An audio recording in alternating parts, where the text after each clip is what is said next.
Welcome to World Code. Updates your daily briefing on everything happening around the world. The salty air crackles with tension in the West Philippine Sea.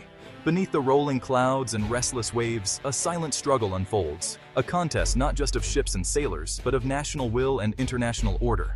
A Philippine Coast Guard vessel stands firm against a looming wall of Chinese ships.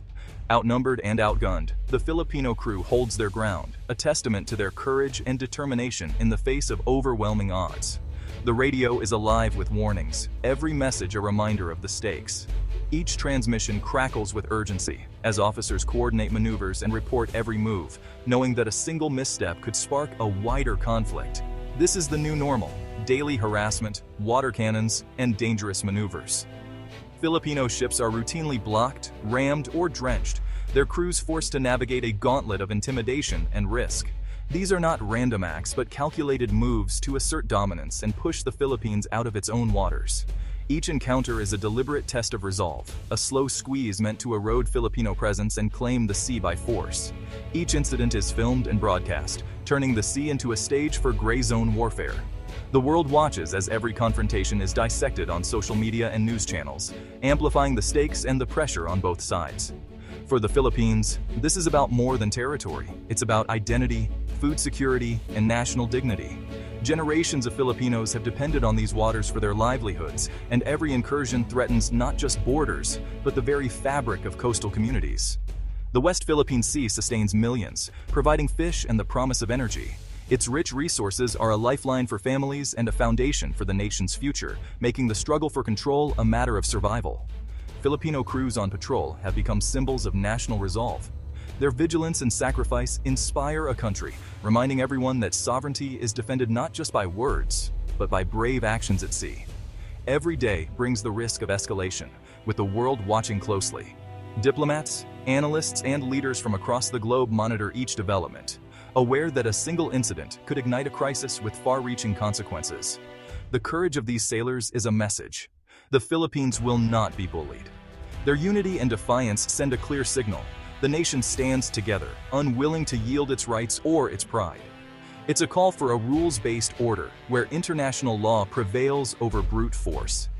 The Philippines appeals to the world for justice, seeking allies and legal remedies to uphold the principles that keep the peace. The Filipino spirit, renowned for resilience, faces its greatest test yet. From battered coastlines to the decks of patrol ships, the people endure hardship with hope, drawing strength from their shared history and dreams for the future. The struggle here is a fight for sovereignty and the right to exist as a free nation. Each flag raised, each patrol launched, is a declaration that the Philippines will defend its place in the world, no matter the odds. The world's eyes are fixed on these waters, knowing the outcome will echo far beyond Asia. The West Philippine Sea has become a flashpoint, a symbol of the global contest between might and right. The West Philippine Sea stands on the brink, its future uncertain, its defenders unbowed. As the sun sets over contested waters, the resolve of those who guard them burns brighter than ever, a beacon of hope in turbulent times. The South China Sea is the world's maritime superhighway. 1/3 of global shipping, worth trillions, passes through here. It links Asia's biggest economies to the world, making any disruption a global crisis. Beneath the waves lie rich fishing grounds and vast reserves of oil and gas, resources vital for millions. For the Philippines, the West Philippine Sea is essential for food security and economic growth. The area's energy reserves could power the nation for decades. Freedom of navigation is at stake, drawing in major powers to uphold international law. This is no longer a regional dispute. It's a test of the global rules-based order. The world is watching to see if law or force will decide the future of these waters. China claims nearly the entire South China Sea, marked by its sweeping 9-dash line. Beijing's claim is rooted in history, but it clashes with modern international law. The Philippines bases its rights on EDCAs, which grants a 200 nautical mile exclusive economic zone. Manila argues China's claim has no legal basis and violates its sovereign rights. This is a clash between historical narrative and the rule of law.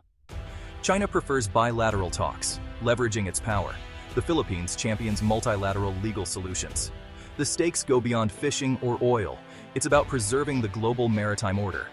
If China's claim stands, it could unravel decades of international agreements. For many, this fight is about defending the very foundation of global law at sea. In 2013, the Philippines took China to court, seeking clarity under UNCLOS, not ownership, but legal rights. China refused to participate, insisting its claims were historical and non-negotiable. The tribunal in The Hague ruled in 2016. China's 9-dash line has no legal basis. The verdict was clear. China had violated the Philippines' rights and international law.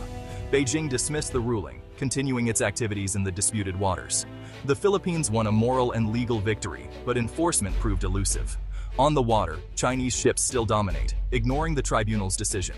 The case exposed the gap between international law and real-world power. Manila's legal triumph became a diplomatic tool, but the struggle on the sea continues. The aftermath highlights the challenge of upholding law when might prevails.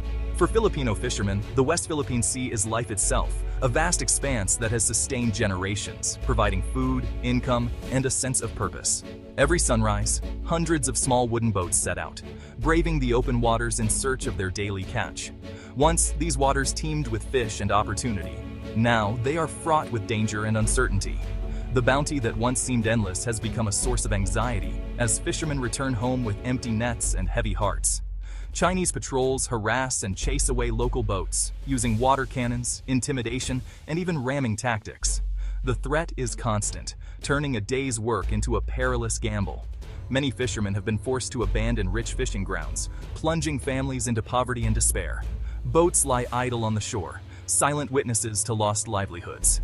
The loss of access to Scarborough Shoal, a traditional fishing haven, has devastated entire coastal communities, stripping them of their main source of sustenance and hope.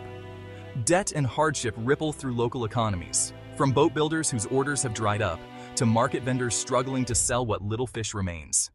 The impact is felt far beyond the shoreline. Armed with smartphones, fishermen document their ordeals, turning personal struggle into national testimony. Each video clip is a cry for help, a record of injustice, and a call for solidarity. Their videos expose the human cost of the conflict to the world, bringing international attention to their plight and forcing the issue into the global spotlight. These fishermen have become reluctant activists, defending sovereignty with courage and resilience. They stand firm, not just for themselves, but for the future of their children and their nation. Their stories transform a legal dispute into a human rights issue, reminding everyone that behind every headline are real people fighting for their right to live and work in peace. The fight for the sea is now a fight for survival and dignity. Every meal shared, every story told, is a testament to their enduring spirit. Against overwhelming odds, they embody the Filipino spirit, undaunted, resourceful, and united in the face of adversity. The front line is not just at sea, but in every coastal village struggling to endure. Here, resilience is a way of life, and hope is cast with every net into the uncertain waters. China has reshaped the South China Sea, building artificial islands atop reefs in the Spratlys. Massive dredgers created military outposts where only water once was. These islands now host runways, ports, radar, and missile systems, unsinkable fortresses projecting Chinese power. The bases enable rapid response, enforce claims, and form a defensive perimeter against foreign navies. They cement China's control, regardless of international law. By changing the landscape, Beijing aims to create a new status quo. The islands threaten Philippine security. Mischief Reef, for example, sits deep within the Philippine EEZ. These outposts allow China to dominate airspace, sea lanes, and resources. For the Philippines, the threat is immediate and permanent. The region's balance has shifted, with concrete and steel as China's new front line. Tensions in the South China Sea threaten global trade and energy security. Disruption here would spike shipping costs, delay supply chains, and raise prices worldwide. Much of East Asia's oil and gas passes through these waters. A blockade could trigger a global crisis. The sea is also a vital fishing ground, but overfishing and conflict are depleting stocks. China's massive fleets, often protected by its coast guard, encroach on neighbors' waters. This endangers food security for millions and the health of marine ecosystems. The dispute tests whether international rules can restrain powerful nations. If law fails here, chaos could spread elsewhere. The stakes are global. Peace in these waters underpins prosperity everywhere. Resolving the conflict is essential for a stable, rules-based world order. Philippine policy has swung from appeasement to assertiveness. Under Duterte, Manila set aside its legal victory for promised Chinese investment, gains that never materialized. Chinese aggression continued, and the alliance with the US weakened, sparking domestic unease. With Marcos Jr.'s election, the Philippines reversed course, strengthening ties with the U.S. Marcos vowed not to yield an inch of territory, publicizing Chinese actions and defending the arbitral award. The U.S.-Philippines alliance deepened, with expanded military cooperation and joint exercises. New bases near Taiwan and the South China Sea signal a firmer stance.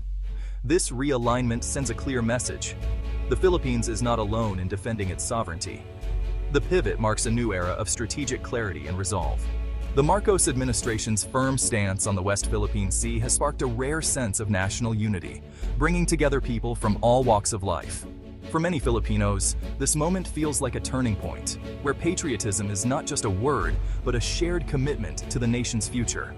Across the country, Filipinos rally behind the defense of the West Philippine Sea, transcending political divisions and personal beliefs. The issue has become a unifying cause, inspiring hope and determination in communities large and small. Grassroots groups organize supply missions and protests, showing that sovereignty is everyone's cause. Volunteers, students, and ordinary citizens work side by side, determined to make their voices heard and protect their nation's interests. Civil society keeps the issue alive, pressuring leaders to stand firm and reminding the government that the people are watching. Their activism ensures that the struggle for sovereignty remains at the forefront of national consciousness. Yet, concerns remain. Some fear militarization and the risks of great power rivalry. The possibility of conflict and the presence of foreign powers weigh heavily on the minds of many Filipinos who long for peace and stability. Peace advocates urge a careful balance, calling for a strong defense, but also for diplomacy and dialogue.